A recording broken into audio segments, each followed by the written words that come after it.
Okay, so we're going to be talking about, and let me just get my slides right. And we're going to dive into why federal buyers are ignoring our calls.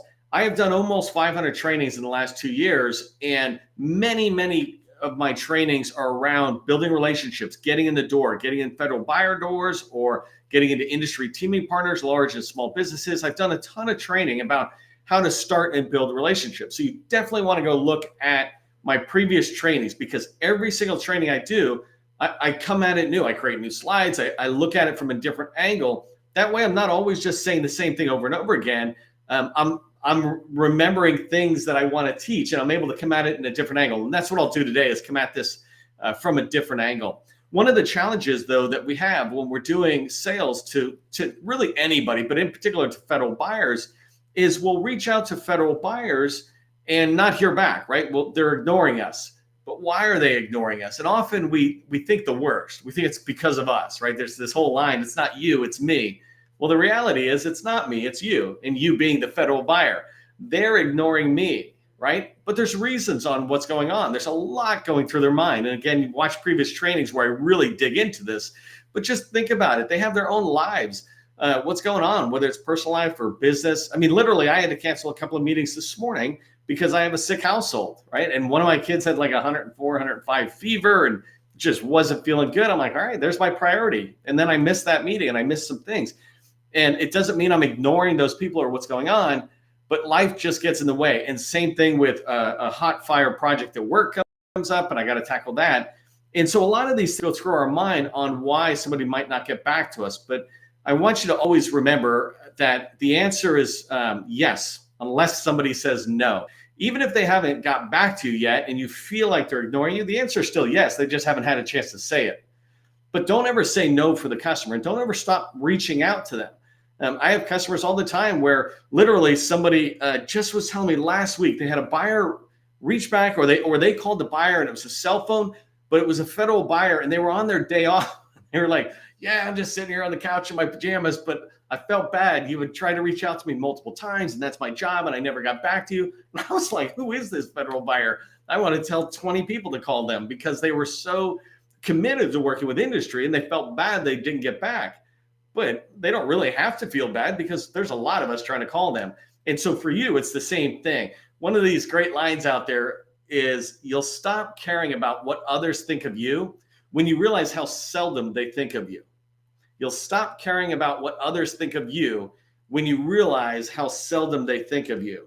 And what this really means is, stop trying to put these big reasons on why people don't get back to you. They just don't get back to you because they didn't get back to you. We'll get past that, right? So let's dive into some of these slides I've got on why federal buyers don't take your call, or why they're ignoring you or not meeting with you. I'm going to break today's training down into 3 sections. First one is why federal buyers ignore you. The second one, how to show you care about your federal customer. And in this particular section, I'm actually going to go in and try to show you a little bit on an agency, how you can show the customer, the federal buyer, that you care by doing certain activity. So we'll dive into that. And then the last one is how to get more of your requests accepted. I'll give you a couple of tips. And again, a lot of previous training I've done, but today I'll just give you a couple of tips that really remind you what you can do starting today to just get more emails or phone calls replied to. So that's what we're going to cover down. Do me a favor. I'm going to show one agency and show how we go through, but let me know what your one, not two, one favorite agency is. I like seeing that in the chat or the comments, because as I plan out future training or future LinkedIn posts, etc., I'm able to sometimes skew my content and what I'm creating to what you might be more interested in. But it doesn't help me when you sit there and give me 3, 4, 5 things. Let me give you a quick example, by the way, because this point really means something to me. When you reach out to a federal buyer on an RFI or sources sought, and you ask them to, because you have multiple tags, you're like, hey, please set this aside to woman-owned small business or 8A or SDVO, because we got all 3. Then your vote has just canceled itself out. I used to wonder why my parents would go vote, because one would vote Republican and the other would vote Democrat. I'm like, well, you're just canceling each other out. Now, that's not the truth, right? But when you sit there and say, please go this way, or this way, it doesn't help the buyer really focus in. They'll just discount all 3, and they won't really put weight on it, compared to if you are all 3, but you go, you know what, I really want this to go woman-owned small business. You just say, please set this aside to woman-owned small business. And now when that market researcher is tallying up all the people who are responding, they'll kind of ignore the SDVO and the 8A for a second on your tags and go, oh, they said woman-owned small business. All right, let me put that in the woman-owned small business pile, as they're trying to see how many different types of small businesses are getting back to them before they decide what they're going to set aside. So that was a long way for me to say, don't give me multiple agencies in the chat. Tell me what's one agency you really want to get into. And then it really helps me help you. All right, if you don't know who I am, my name is 𝗕𝗂𝗥𝗕𝗦𝗛𝗇𝗏. I'm the president of the GovCon Chamber of Commerce, and I want to welcome you to my federal sales training, where I provide tips for success in the federal market. I spent 20 years in the federal market as a small business owner, and since 2018, I've been teaching people like you that government contracting is not a secret, it's just a process. When you follow a process A to Z, you have repeatable, predictable results. You can teach that process to the juniorest person on your team, and they will have repeatable, predictable results. This is what I want for you. This is why I do this training every single business day, unless I get sick or go sailing. All right. If you haven't done so already, subscribe to our newsletter. It's the Government Contracting Success Newsletter. We grow at twice the pace of any other newsletter on LinkedIn in the government contracting space for one reason. All of our content is designed to help you move forward in your federal success, what you're trying to get done. An example is today, I already gave this tip, but today I laid out step by step how you can register your business inside of HHS to make sure those federal buyers at HHS are aware of you. And it literally takes 2 minutes, but I got screenshots in there and links, etc. So you can get in, review it, get it done, and get out all within 2 minutes, right? And so join that newsletter and make sure you're keeping up to date on what we share out. And the other thing is, we put a lot of training out. We appreciate those of you who register for training. When you do that, it builds awareness of this community. We are building this network together. And so please consider registering. Thank you for those of you who do register. And I think we had almost 100 people register for today's training. Next week, we'll be dropping the trainings for next week tomorrow. So make sure you watch for that. And if you haven't done so already, on my profile, just hit the bell notification icon, and LinkedIn will let you know when I drop that information out there.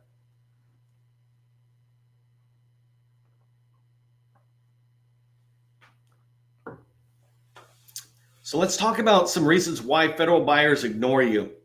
It's important to come back and just remind ourselves, and these are in no particular order, right? But the first one I have here is that we spam them. And I've seen this happen when I've had federal customers and I'm in there working with them on the floor with them and in the contracting shop, in the small business shop, etc. And I will hear people sit there and say, hey, did you just get an email from Joe? Yeah, I got an email from me too. I got it from them. And they all ignore it because they see that you're spamming in. You didn't really try to just reach out to one person, schedule a meeting. And if there's multiple people in that office, you just stagger your reaching out over several days kind of thing. So don't spam these people. You're trying to learn something about them so that you can have a discussion with these federal buyers, understanding what they're trying to accomplish, their mission, their goals, etc., and what challenges they have that your solution can address. Number two, you just sent a capability statement, right? Sometimes federal buyers will ignore you for two reasons. One is, if you just send a capability statement, you're sending all this information ahead of time. And I know there's some people out there who advocate sending a capability statement, but they don't understand relationships and how they get built and how you have to begin to get somebody to like you, right? People buy from those they know, like, and trust. And so you don't need to give them everything at once. You want to gauge their interest. And I'll talk a little bit about it in a minute. But when you send a capability statement, sometimes it's just too much. Like, they're just spamming me. I got your capability statement. Thanks. I'll ignore the email. And sometimes they don't even read it because they just figure you're just spamming out capability statements, or maybe you're strategically sending it out, but they don't really think that there's any ask in there. And when's the right time to send a capability statement, by the way? For me, it is after your first meeting. Or if you have to, it could be right before your first meeting, but it is never when you're trying to schedule a meeting. You want to get it scheduled. Some people will give you a hard time. The exception will require it. But for most people, they're like, sure, let's have a meeting and then we can talk about the capability statement. The second reason you might be ignored on number two is if you send your capability statement, people will ignore you because they think they know what you do because they opened your capability statement and they saw it. I'll give you an example of one of my customers where we were finding this problem out. Actually, my partner here on the training, Gus Phelps, you'll see him in there. He and I were doing work together a long time ago when we met, and we were pushing into DLA, which I'll show you today. But when we started reaching out, the customer we were supporting, his company and my customer, they were huge into logistics, supply chain, et cetera. But their capability statement talked about the IT enablers that they have. And because there was IT on their capability statement, all these different people we sent it to kept saying, oh, all IT has to go here. All IT has to go here. And it's like, no. IT is just how we solve problems. That literally is pretty much how everybody solves problems. Technology is how an airplane flies faster, right? They figure it out. What we do, though, is understand the challenges you're having within the supply chain, independent of technology. And those are the conversations we want to have. But sometimes the government buyer, especially small business specialists, instantly try to pigeonhole you into something, and they go, oh, you just sell software, you're over here. You sell this, you're over here. And it's like, no, I don't want to sell anything. I want to have a discussion. And so when you send your capability statement too early, sometimes you get, they just ignore you or move you into the wrong place. Subject line's another one. I'll talk about this in the last slide, but if you have the wrong subject line, it just turns them off. You want to think about that subject line as if you've ever heard of an elevator pitch, where you're riding up an elevator and you're giving a pitch. Well, a subject line, consider that an elevator hook. How do you get on the elevator to give yourself an elevator ride, right? Imagine there's some executive on the elevator, you want to give your pitch going on, and you go to get on the elevator, they go, wait, give me a hook. Why should I even let you on the elevator, let alone give me the 15-second elevator pitch, right? And so you want a subject line that really is clickbaity. And clickbaity is not a bad thing. Clickbait is a bad thing when you click on a little picture of a kitten. It's like, oh, here's a cute kitten. And instead you see a couple of dogs fighting or something. You're like, I don't like dogs. I like kittens. That's why I clicked on it. But if you click on a picture of a cute kitten and it takes you to a bunch of cute kitten stuff, well, that's good stuff. I've attracted the right person. So the other great thing about a good clickbait subject line is you can get a no as fast as possible. So if I send you a cat picture or a cat subject line, just using that, but you like dogs and you'll ignore it. I'll go, okay, cool. They don't like kittens. They like dogs or puppies. The email's too long. Again, I'll talk more about that. But an email should be very short. Think of it like a Twitter post or some of these LinkedIn posts, etc. We don't read long paragraphs anymore. So you want it to be choppy. Think about bullets. The other one, number 5, your email's focused on more than one thing. This is a big deal. I've seen people write these huge emails. They're too long, but I've also seen them write little smaller emails, but they have more than one ask, more than one focus area. And the problem with that is when people see two things, they begin to get confused. They begin to get diverted, or they begin to commit to both of them too much energy, which stops them from doing what we want, which is to just reply to the email. And so when you're sending an email, you want that, especially when you're trying to get a first meeting, you just want to be able to drive them to the answer of yes or no, I will meet with you. But if there's too much in the email, too many different things, they'll get distracted and they'll move over. So sometimes people say, I want to get a meeting. I'm here to talk about an opportunity, and here's my capability statement. It's like, wow. DSBS and LinkedIn. If you send somebody an email or a call, generally they're going to go check you out on the internet to see who you are. Are you real? They're going to look at your website at DSBS or your SAM registration profile, right? They're going to go look at your LinkedIn profile.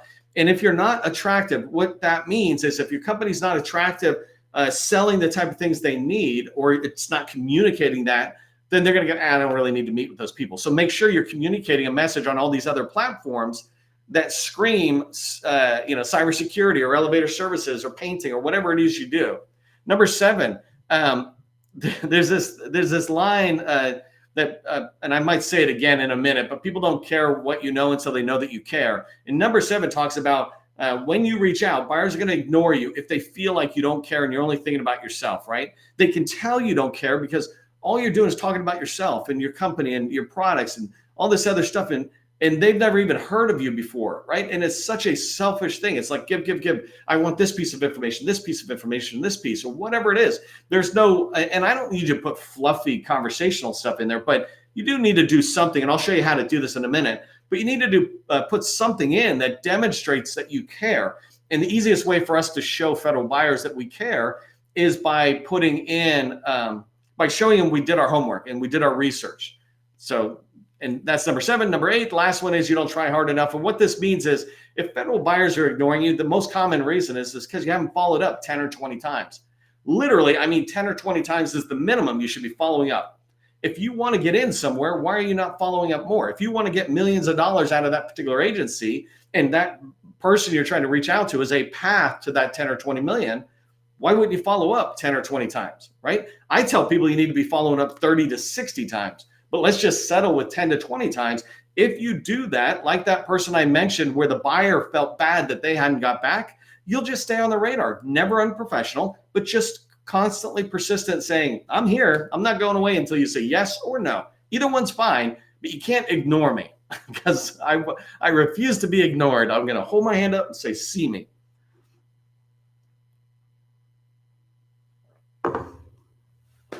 Okay, so people don't care what you know until they know that you care. How do we show that we care about our customers? We do this through research and homework, and I'll show you how to do that in a second. One of the things I wanted to point out, I like to remind people, federal sales has basically three components. It has business development, capture, and response. Response is quoting or proposals, etc. So business development, which is where we're at when we're trying to get meetings and get in there, and it could be a little bit of capture. But basically, business development, one of the main parts of it is to know an agency better than anyone in that firm knows it. Anyone in that agency know it better than any of your competitors. And this isn't that hard. It is time consuming. It does take some time to really get a good understanding, but it takes some time for me to get to know a new friend, like months and months and months of interacting, having conversations. Maybe I go over and I go, oh, that's what you're doing on Facebook or something. Or maybe they wrote something, I go read it. It takes time to develop a relationship. But when you do, you're going to end up knowing that agency better than most of them.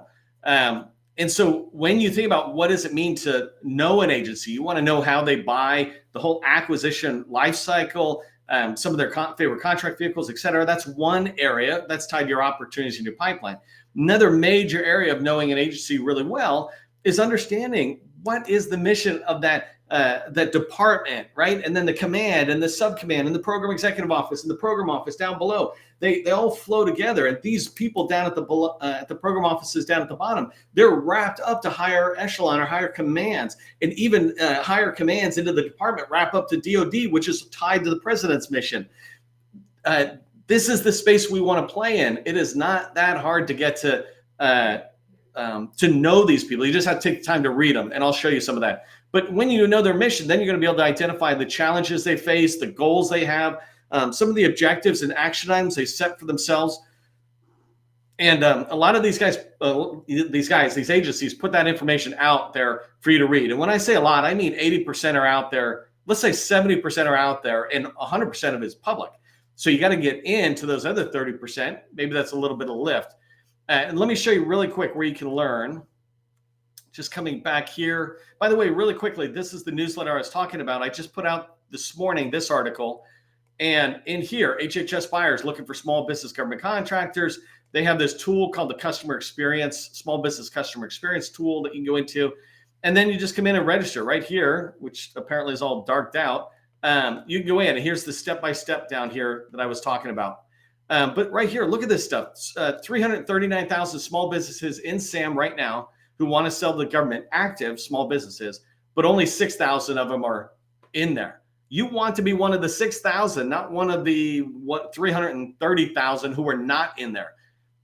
That's just a sidebar there. Okay, so when I want to learn about an agency and begin to understand them better than they understand themselves, but also so that I can gather information that will help inform or help me shape my call plan preparation before I go into a meeting, I'll come somewhere like this. And so I'm using DLA as an example, and I didn't prepare anything. I want you to see how I browse it when I come in. Now, fortunately, DLA is has an incredible website across the board, right? It talks about what do we offer, how can you work with us, and some customer support. But what do we offer is huge, right? If I come down here, I can see that they've got, by the way, when it says what do they offer, this is really important.